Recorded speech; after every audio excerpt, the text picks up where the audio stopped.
What happens when a generation, fed up with the status quo, decides to ignite a movement? Across the globe, we've seen youth-led protests demanding change. But in September 2025, Nepal became the focal point of a seismic shift as its Generation Z took to the streets in unprecedented numbers. This isn't just a story of unrest. It's a complex narrative with multiple layers and deeply contrasting viewpoints. Today, we're diving deep into the Nepal Gen Z protests, exploring what sparked this uprising, what the different sides are saying, and what it could mean for the future of this Himalayan nation. To understand this, let's start with the basics. These large-scale demonstrations, primarily organized by young Nepalese citizens, began on September 8, 2025, and quickly engulfed the entire country. While often dubbed the Gen Z protests, the movement's origins are far more profound than just their participants' age group. The immediate trigger, the proverbial spark that lit the fuse, was the government's nationwide ban on 26 social media platforms. We're talking Facebook, X, YouTube, LinkedIn, all blocked because they allegedly failed to register under new Ministry of Communication and Information Technology rules. Now, for a country where social media usage is incredibly high, almost one account for every two people, and where many rely on these platforms for connection, work, and expression, this ban was a massive blow. But here's the crucial part. The social media ban wasn't the cause of the protests. It was the catalyst for deep-seated frustrations. This generation has been boiling over with anger against rampant government corruption and allegations of mismanagement of public funds. A particular flashpoint was the Nepo Kid trend, where the children and relatives of political leaders were openly flaunting their lavish lifestyles on social media.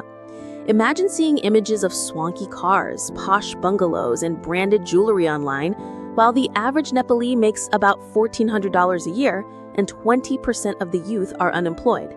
This stark contrast fueled immense public outrage, especially among Gen Z, who felt their nation's elite were literally displaying their wealth while ordinary citizens struggled to make ends meet and were forced to seek work abroad, with remittances making up 33% of Nepal's GDP.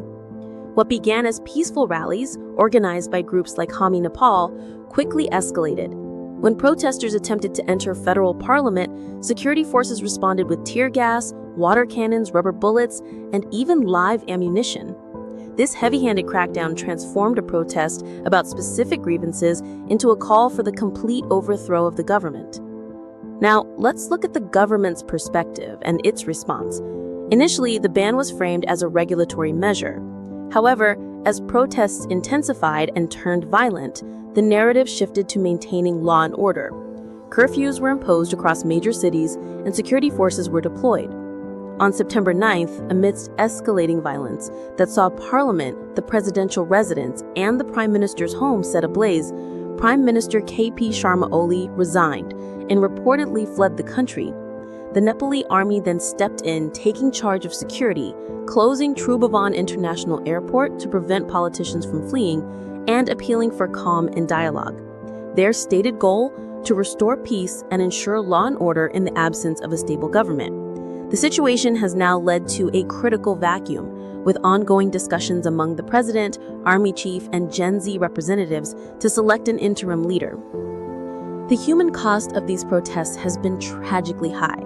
As of September 11th, the death toll had climbed to 34, including protesters, police officers, and inmates killed during jailbreaks.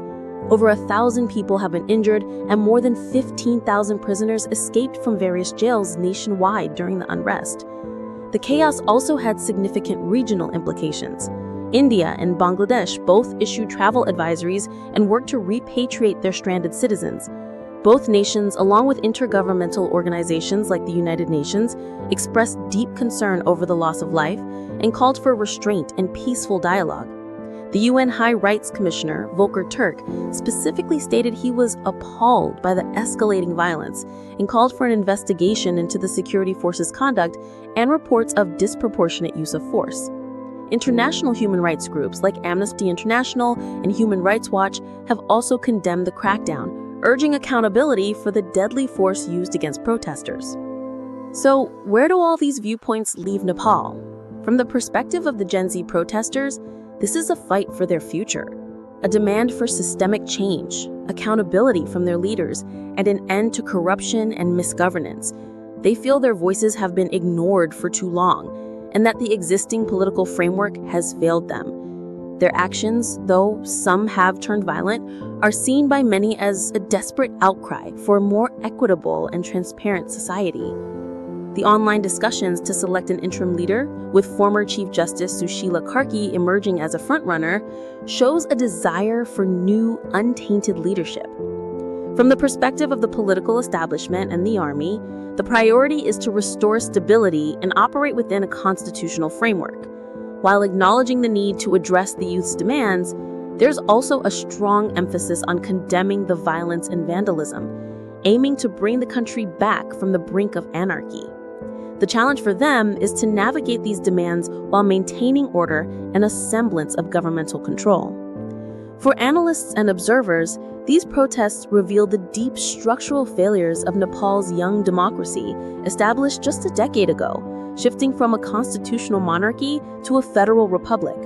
Some question if this is democracy's unraveling or a painful, albeit violent path towards democratic renewal.